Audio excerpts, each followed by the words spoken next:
Hello, boys and girls. It's time for the first Stories with Mr. Borgeson. And today we're going to be reading The Mountain That Loved a Bird. So it was written by Alice McLaren and the pictures are by Eric Carl. It has very good artwork and the story is really nice. Me and my two boys love this book, and I thought I'd share it with you. So when you hear his title, like The Mountain That Loved a Bird, what kind of genre are we thinking about? Can a mountain actually love a bird? No, it can't. And a bird can't actually talk, and a mountain can't talk. So this is a fiction story. So the genre is fiction or fantasy, and let's get started.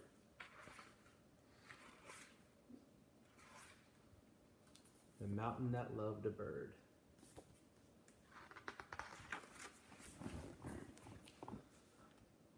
There was once a mountain made of bare stone. It stood alone in the middle of the desert plain. No plant grew in its hard slopes, nor could any animal, bird or insect, live there. The sun warmed the mountain and the wind chilled it, but the only touch the mountain knew was the touch of rain or snow. There was nothing more to feel. All day, all night, the mountain looked out at the sky, watching for the movement of the billowing clouds. It knew the path of the sun that crossed the sky by day and the course of the moon that crossed by night. On clear nights, it watched the slow wheeling of far-off stars where there was nothing more to see.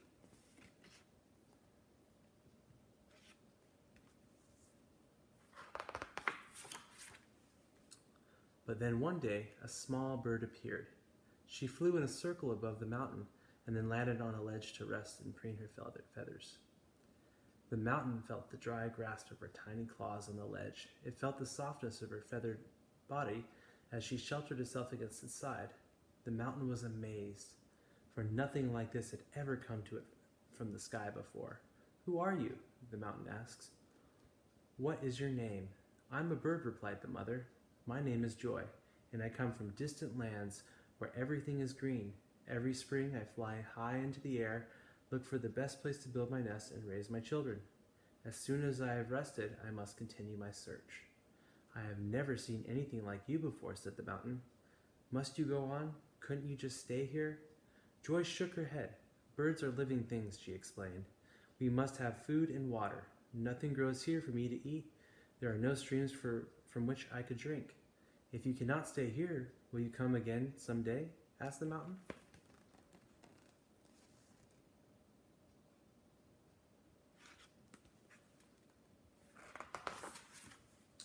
Joy thought for a while. "I fly long distances," she said. "I have rested on many mountains. No other mountain has ever cared whether I came or went, and I should like to return to you, but I can only do so in the spring before I build my nest. And because you are so far from food and water, I could only stay a few hours." "I have never seen anything like you before," repeated the mountain. "Even if it were only for a few hours, it would make me happy to see you again." "There is one more thing you should know," said Joy. "Mountains last forever, but birds do not. Even if I were to visit you every spring of my life, there might only be a few visits. Birds do not live very many years." "It will be very sad when your visit stops," said the mountain, "but it would be even sadder if you fly away now and never return." Joy sat very still, nestled against the side of the mountain. Then she began to sing a gentle, bell-like song, the first music the mountain had ever heard.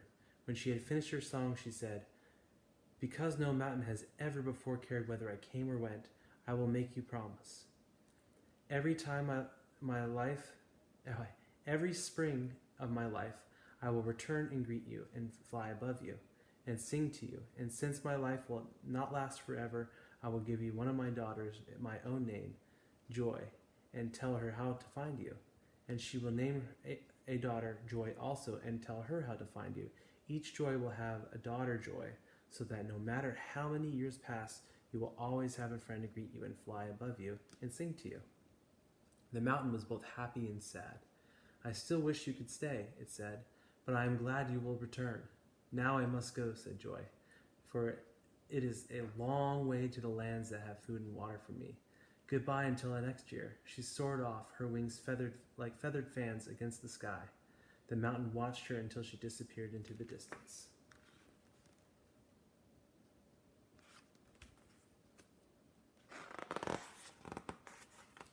Year after year, when every spring came, a small bird flew to the mountain singing, "I am Joy, and I have come to greet you." And for a few hours the bird would fly above the mountain and nestle against its side singing. At the end of each visit, the mountain always asked, "Isn't there some way you could stay?" And Joy always answered, "No, but I could return next year."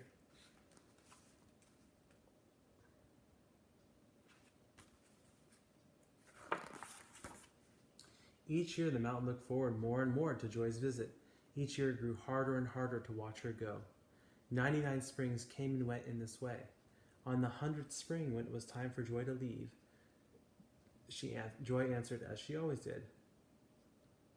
Or the mountain asked once more, "Isn't there some way you could stay?" Joy answered, as she always did, "No, but I will return next year." The mountain watched as she disappeared into the sky. Suddenly its heart broke. The hard stone cracked from the deepest part of the mountain. Tears gushed forth and rolled down the mountainside in a stream. The next spring a small bird appeared singing, "I am Joy, and I have come to greet you." This time the mountain did not reply. It only wept, thinking of how soon she would have to leave, and of all the long months before she would come again. Joy rested on her edge and looked at the stream of tears. Then she flew above high on the mountain and sang as she always had.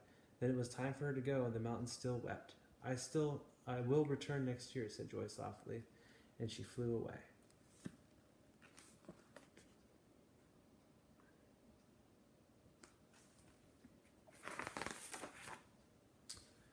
When the next spring came, Joy returned, carrying her beak a small seed.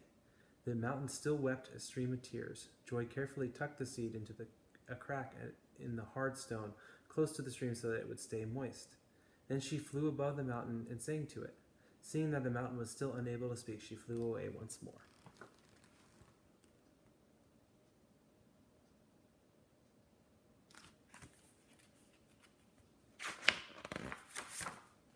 During the weeks that followed, the seed in the crack of the rock began to send down tiny roots.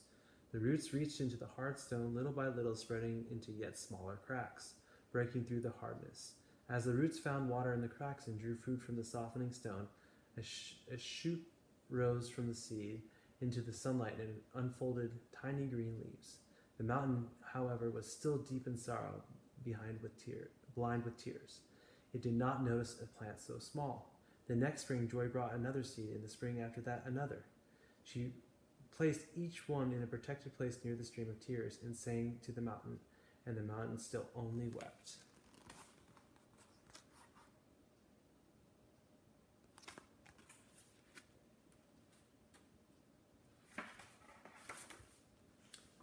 Years passed in this way, the roots of the new plant softening the stone near the stream of tears. As softened stone turned to soil, moss began to grow in the sheltered corners. Grasses and little flowering plants sprouted in hollows near the stream. Tiny insects carried to the mountain by the winds scurried among the leaves. Meanwhile, the roots of the very first seed went deeper and deeper into the heart of the mountain. Above the ground, what had started as a tiny shoot was growing into a trunk of a young tree, its branches holding green leaves out to the sun. At last, the mountain felt roots reaching down like gentle fingers, filling and healing the cracks in its heart. Sorrow faded away, and the mountain began to notice changes that had been taking place. Seeing and feeling so many wonderful new things, the mountain's tears changed to tears of happiness.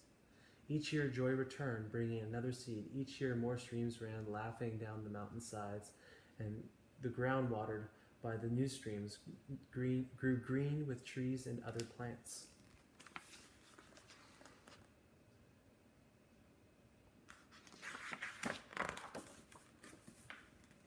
Now the mountain no longer wept with sorrow. It began to ask once more, "Isn't there any way that you could stay?"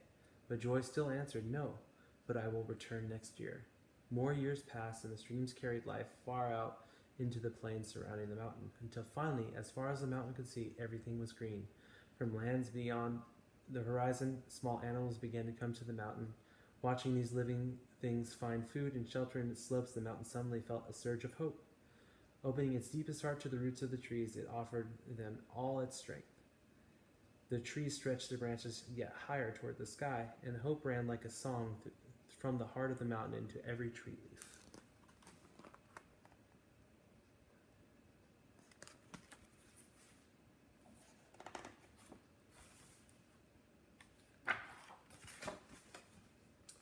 And sure enough, when the next spring came, Joy flew to the mountain carrying not a seed, but a slender twig. Straight to the tallest tree on the mountain she flew, to the tree that had grown from the very first seed. She placed the twig on the branch in which she would build her nest. I am Joy, she sang, and I have come to stay.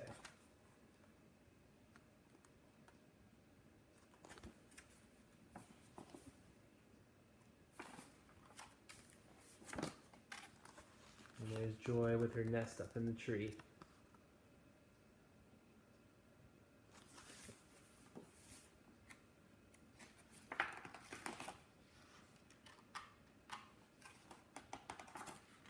And I believe that is it. So I hope you enjoyed the story. Now you can ask yourself, what is the meaning of the story? And why was the mountain in love with the bird so much? And did it end well? Yes, it did. All right. Hope you enjoyed. Everybody have a good night.